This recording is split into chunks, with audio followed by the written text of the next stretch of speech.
Hello again and welcome to PaintersBlock. I'm your host, Anthony Ryden, and today we will be covering the Armored Mega Gargant and finishing his helmet.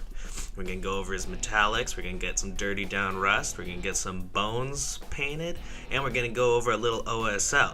So here we're just going to go over, I already did a little bit of gold, and I'm going to do that over here in the video to show you what I do. In the last video, we already covered doing a lot of our highlights, our shadows with some undertones. So if you need that, I'll put a link in the description below. But otherwise, we're going to be doing his lighting, his crown, the bone to his armor, and just really putting his whole helmet together. So now we're going to grab our greedy gold, or whatever gold that you prefer. Rich gold is preferable. And I like this one from Army Painter just because it is a nicer consistency for me to work with. Now, grabbing that, I'm just going over all of these little spots and that we've left open. I did the left side of the helmet, or its right side, and I'm just going over and kind of touching up. I thought that all those the shining silver that I used to brighten up some of these edges was just a little bit much. What I think I'll do is I'll use some white or something to just edge highlight and give back some of that edgeness anyways, but I won't do that with the chrome as much. We'll do that later on though. But I'm just going to go around and cover in, and this is just a way to easily use the gold to bring in that richness of that gold. Once you have the metallics down and all of those underlying tones, it's really easy just to go in and tap in as much gold as you want. It's an easy process. You can boost and go back. It's just a really forgiving process, and I really like it.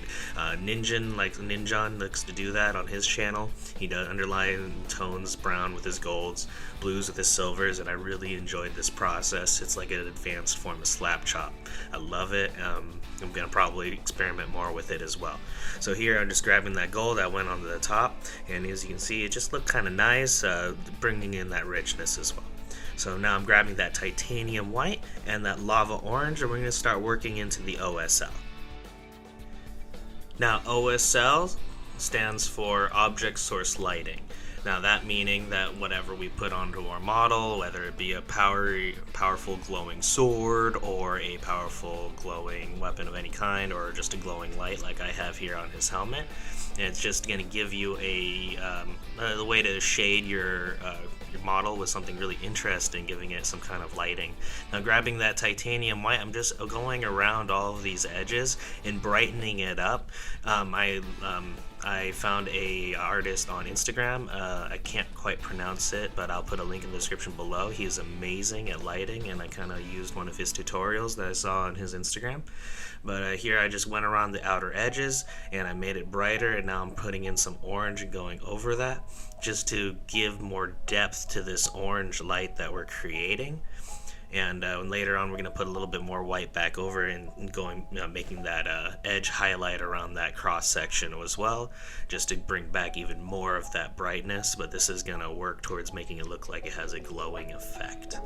And there we go. It's already looking pretty cool. You could probably stop right there and look pretty decent.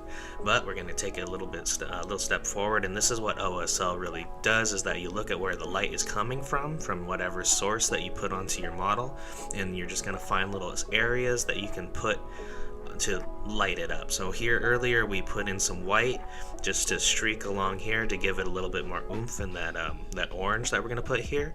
And that orange now, like as you can see here, it looks really nice. It already looks like it's glowing upwards from this orange light.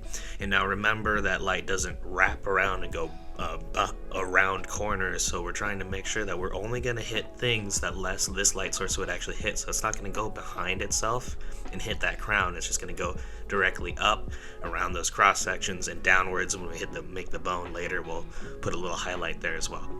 So here we're grabbing the titanium white and the bad moon yellow, and these two are going to help us bring this light source a little bit brighter. Yellow is what we're going to need to make this orange look a little bit more brighter and pop out more.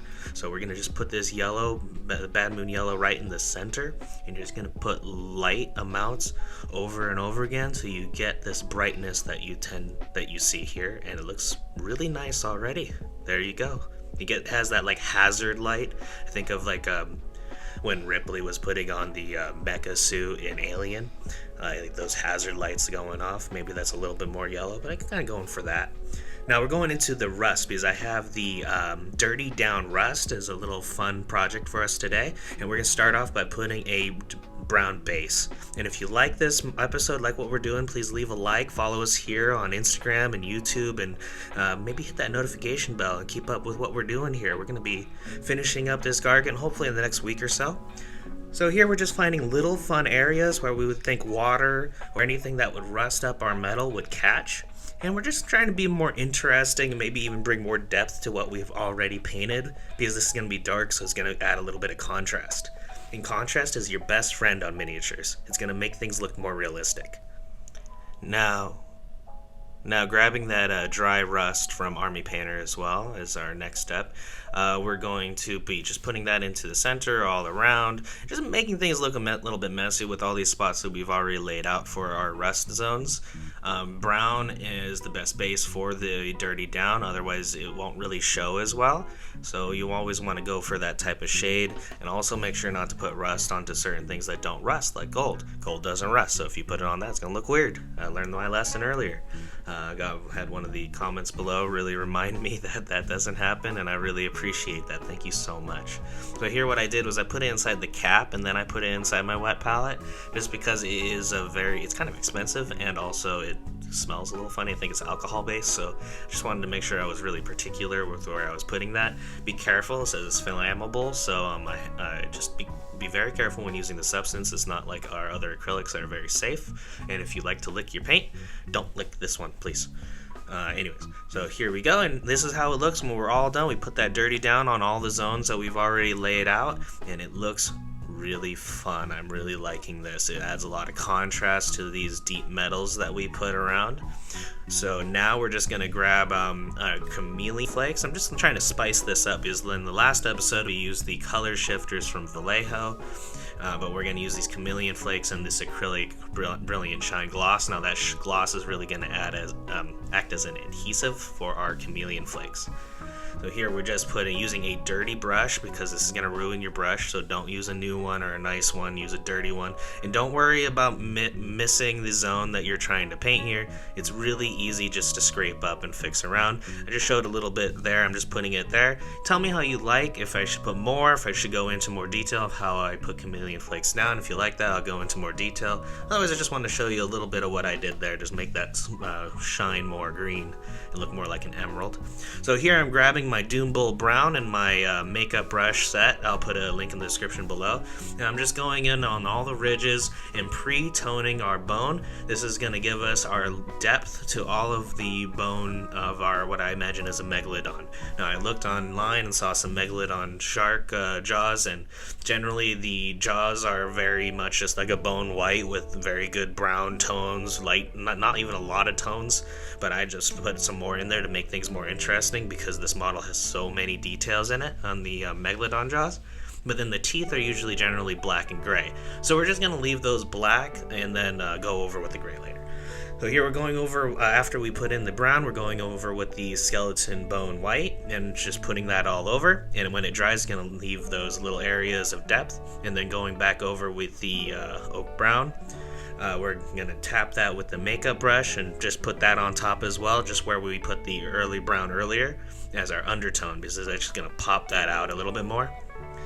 And as you can see here, it's already going. We're just going to line that now with more of the skeleton bone, giving it a little bit more of that edge highlight appearance and popping out our little bones.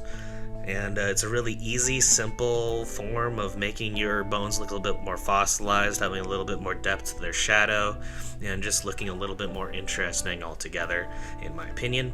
But all this is good practice for learning how to edge highlight.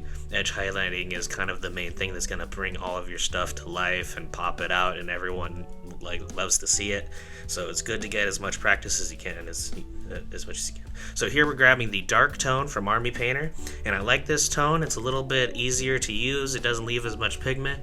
Now if you want a lot of pigment, I don't suggest this. I would suggest using something else more like contrast, but as a actual just light shadow, this dark tone is actually really quite nice.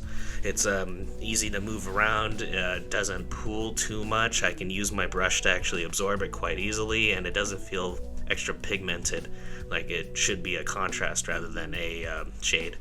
So I think it's a little bit better than the ones you find at Games Workshop. And there you go, the bones are looking pretty good. I'm just now going to go into adding a little bit more OSL. Grabbing that orange, lava orange that we used earlier for the light source, we're going to match our light so that it looks more appropriate, and we're just going to tap these areas that we want to make sure reflect the light, and once again we want to make sure that it looks appropriate. Now if we put these light sources everywhere, that it shouldn't be bending around, and then we're going to start drowning out our model and it won't look like a light source as much as it'll just look like that we oversprayed our model. We don't want to do that. Overspray is not appropriate lighting. Lighting should be done precisely, it'll look better, and I tend to think that too. So here it is, our finished product so far on the helmet. I hope you liked it, and if you have any comments about what we should do next, please leave them below. And thank you again for coming in. I hope we helped you break your painter's block.